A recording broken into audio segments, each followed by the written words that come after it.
জ্বালানি তেলের চলতি পরিস্থিতিতে সরকারের দায়িত্বশীলরা বরাবরই প্যানিক বাইংয়ের কথা বলছেন।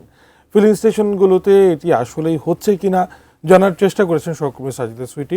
আছেন মহাখালীর রয়্যাল ফিলিং স্টেশনে, যুক্ত হচ্ছি তার সঙ্গে।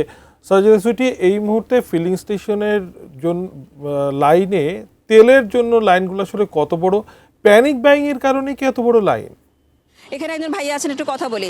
আমরা সরকার থেকে বলা হচ্ছে যে প্যানিক বাইং চলছে, অনেকে প্রয়োজনের চেয়ে বেশি নিচ্ছে, এক বা একাধিকবার বারবার করে এসে নিচ্ছে। আপনারা তো এখানে কাজ করেন, আপনাদের অভিজ্ঞতা কি, এটা কি সত্যি কিনা? যে এটা সত্যি, আমরা নিজেরা এটা প্রমাণ আমরা কয়েকবার ধরে আমরা এখানে আটকে রাখছি যে আপনি কাজটা করলেন কেন। তো উনি এগুলো সরি বলতেছে, মাপ চাইতেছে। গতকালকে আমাদের পাশের পাম্পে একই বাইক 3বার তেল নিছে। এবার একটি বাইক যদি 3বার আপনি টাঙ্গি লোড করে 3বারে কত 3000 টাকা, সে একবার নিয়ে বাকি 2বার আমি অন্য গাড়িতে দিতে পারতাম। কিছু প্রাইভেট ড্রাইভার, কিছু বাইক ড্রাইভার আছে আমাদেরকে জামলাতে ফেলাইবানের কাছে পালাইতেছে। আপনাদের প্রতি এমনিতে নির্দেশনা কি? আমাদের সরকার যেভাবে চালাবে আমরা ওইভাবে চলবো, এবং কি সরকার যে বাইক বলেন আপনার কার বলেন একটা নির্ধারিত একটা লিমিট দিয়ে দিলে আমরা লিমিট আমরা একটা পরিপ্রেক্ষিতে ঝামেলা না হয়। তার মানে যদি সবাই একটু নিয়ম মেনে চলতো, এত বড় লাইনও হতো না, সংকটটাও এতটা প্রকট মনে হতো না। জি জি, এটা নিয়ম মতো চললে এবং কি সংকট হতো না এবং লাইন হতো না, আমরা ঝামেলা পড়তাম না। সরকারের প্রতি আপনাদের কোনো সুপারিশ আছে? কি করলে একটু আপনাদের সব দিক দিয়ে ব্যবস্থাপনা ভালো? যে সরকারের প্রতি আমার সুপারিশ আছে যে সরকার যেন এটা সুস্থভাবে তদন্ত করে দেখে কারা দুর্নীতি করতেছে, কারা কি করতেছে, এটা তো সরকার দেখে। তাহলে ঝামেলা কম। হ্যাঁ, তাহলে আমাদের ঝামেলা কমবে। অনেক ধন্যবাদ। সরকারের পক্ষ থেকে প্যানিক বাইনের কথা শুরু থেকেই বলা হচ্ছে এবং বারবার করে আশ্বস্ত করা হচ্ছে যে পর্যাপ্ত মজুদ আছে।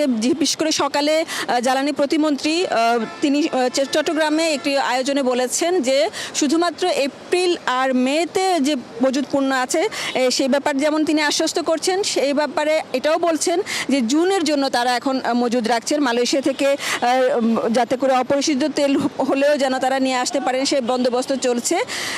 এই যে ভোগান্তিগুলোর চিত্রগুলো, সেগুলোর ব্যাপারে এটাই বারবার করে বলা হচ্ছে যে অনেকেই বারবার করে নিচ্ছেন কিংবা সংকট হবে সেই শঙ্কা থেকে তারা বারবার করে নিচ্ছেন, বেশি করে নিচ্ছেন বলে অন্যদের উপরে চাপটা পড়ছে। এখানে আমরা মহাখালীতে আমরা একাধিক ফিলিং স্টেশন বন্ধ পেয়েছি, যার কারণে এখান থেকেই লম্বা সারিটা ট্রাস্ট পর্যন্ত চলে গেছে এবং সেখানে দীর্ঘ অপেক্ষার পরে তারা নিতে পারছেন। আমরা দেখেছি যে গতকাল রাত থেকে 9টা থেকে 10টা থেকে অনেকে তারা লাইনে আছেন এবং ধীরে ধীরে এই যে দুপুর পর্যন্ত পৌঁছে গেছে তাদেরকে তাদের সুযোগ অনুযায়ী নিতে। আমরা দেখেছি কেউ কেউ অ্যাপস ব্যবহার করছেন, মিশ্র প্রতিক্রিয়া আছে সে ব্যাপারে। ভালো মন্দ সব কিছু মিলে একই কথাই উভয় পক্ষের কাছ থেকে আসছে, যারা ফিলিং স্টেশনে কাজ করছেন কিংবা যারা ফিলিং স্টেশনের সামনে তেলের জন্য অপেক্ষা করছেন। তারা বলছেন যে সরকারের আন্তরিকতাটা তখনই বেশি ভালো করে প্রকাশ পাবে যখন এই নজরদারি তদারকিগুলো অনেক বেশি করে চোখে পড়বে এবং এই অনিয়মগুলো বন্ধ হলে সবাই কম বেশি তারা তেলটা নিতে পারবেন এবং প্রাত্যহিক জীবনটা চলাচলটা তাদের জন্য স্বাভাবিক মাত্রায় থাকবে। এবং সরকারের পক্ষ থেকে গত মার্চ থেকে এ পর্যন্ত যে পরিমাণ অভিযান চালানো হয়েছে সেখানে অনেককেই অর্থদণ্ড দেওয়া হয়েছে, কারো কারো কারাদণ্ড হয়েছে, ব্যাপক অনিয়মের চিত্র এসেছে এবং সরকার থেকে বারবার করে এই ব্যাপারে কড়া নজরদারির কথা বলা হয়েছে এবং বারবার করে এটাও আশ্বস্ত করা হচ্ছে যে আসলে তেলের সংকট নাই, সবাই যেন ধৈর্য ধরেন এবং পরিস্থিতির মোকাবেলায় যার যার জায়গা থেকে তারা তাদের দায়িত্বশীল আচরণ দেখান। এই হলো এখানকার চিত্র। আমরা জানি যে ফিলিং স্টেশনগুলোতে এই চিত্র মোটামুটি সেই রোজা থেকে আমরা দেখতে পাচ্ছি। সবার আন্তরিকতা সরকারেরও প্রত্যাশা এবং এখানে যারা কাজ করেন তাদেরও প্রত্যাশা।